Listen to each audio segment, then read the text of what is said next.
Livro Quem tem ouvidos, ouça. Lições de Sardes em Apocalipse. Os antecedentes. Parte 1. Pedro Dong. Capítulo 4.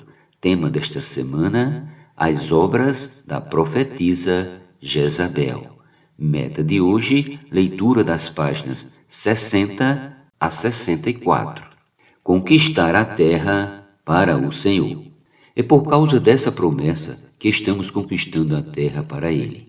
Por isso Cristo ordenou a evangelização e gerou a igreja em Pentecostes. A partir de então, o grão de trigo que morreu e ressuscitou produziu o corpo de Cristo. Nesta nova fase, além da África que está prosperando no caminho da pregação do Evangelho do Reino, também pisamos na Oceania e agora estamos na Austrália. Além disso, pisamos em Porto Rico, na América Central, e estamos na América do Norte e na Europa. Recentemente, o Expo Livro visitou alguns países do leste europeu, passando pela Ucrânia, Hungria, Eslováquia, Tchecoslováquia, República Tcheca e Polônia. Cremos na promessa de Deus que, se guardarmos sua palavra, Ele nos dará a porção da terra onde colocarmos a planta de nossos pés. Hoje, como membros vivos do corpo de Cristo, dependemos do suprimento que vem da cabeça e chega até nós por meio da palavra. Em Efésios lemos: e pôs todas as coisas debaixo dos pés, e para ser o cabeça sobre todas as coisas o deu à igreja. Efésios 1:22. Para que Cristo encabece todas as coisas, tanto as do céu como as da terra. Versículo 10. Deus o deu à igreja. Desse modo, Deus usa a igreja encabeçada por Cristo, a qual é o seu corpo, a plenitude daquele que a tudo enche em todas as coisas. Versículo 23. A igreja é o corpo de Cristo, e para encabeçá-la, Deus precisa primeiramente enchê-la de Cristo. Assim, pela obediência à cabeça, todas as coisas lhe serão sujeitas. A função dos membros do corpo de Cristo.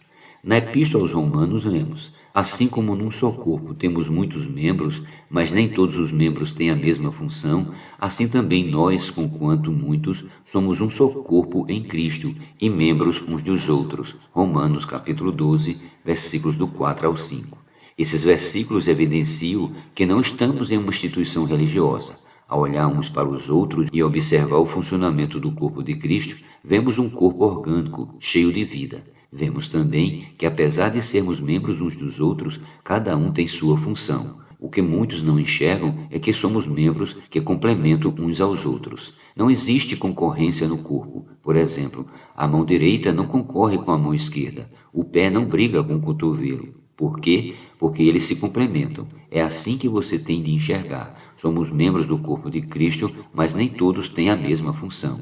Você tem uma função e eu tenho a minha. Portanto, não critique ninguém. Embora todas as funções sejam importantes para o pleno funcionamento do corpo de Cristo, dentre elas existem as que são vitais, assim como no corpo humano.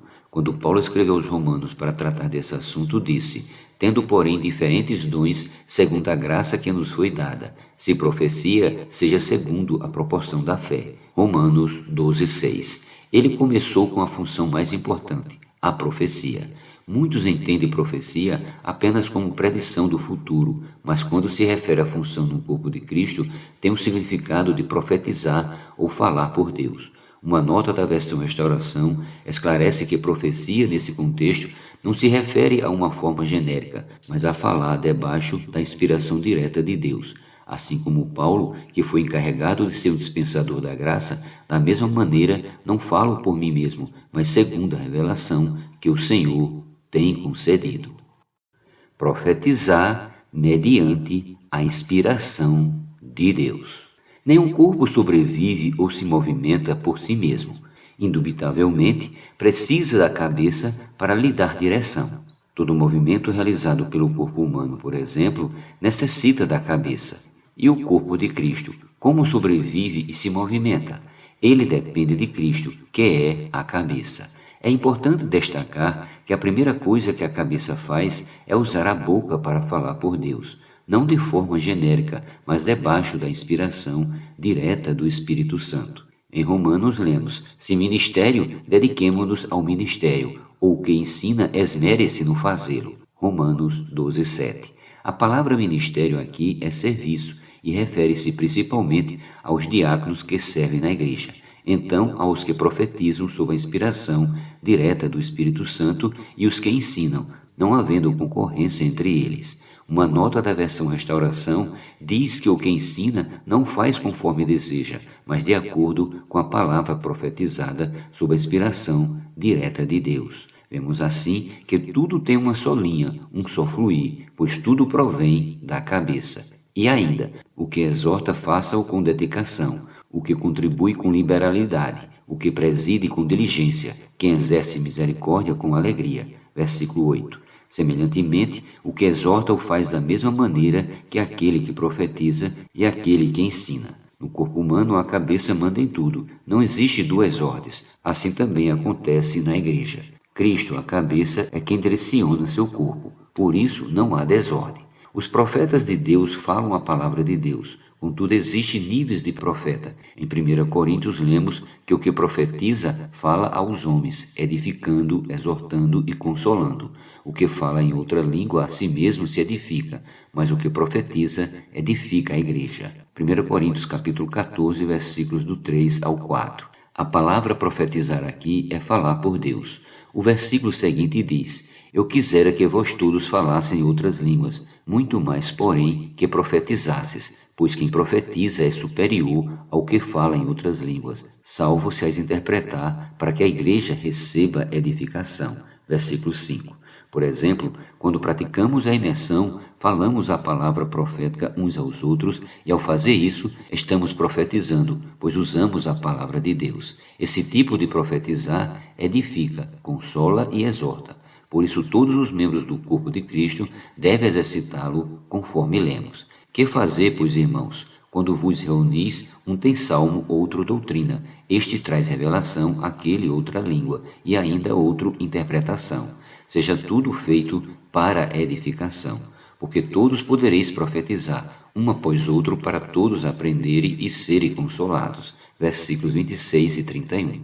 Todos podemos e devemos profetizar para edificar, exortar e consolar uns aos outros. Esse tipo de profetizar vem da mesma origem da palavra profética, daquele que profetiza debaixo da inspiração direta de Deus, da revelação do Espírito Santo. Essa profecia dá direção à igreja, promovendo a liderança do Espírito Santo sobre o povo de Deus. No período em que a palavra profética foi deixada de lado, a degradação entrou na igreja e foram quase 19 séculos de decadência. Mas hoje, por meio do fluir do rio da graça, Deus supre todos os membros do corpo com graça, vida, amor e luz, dentre outros atributos divinos. Tudo isso por intermédio de sua palavra. Dessa forma, somos preenchidos de Cristo até alcançar a plenitude de Deus.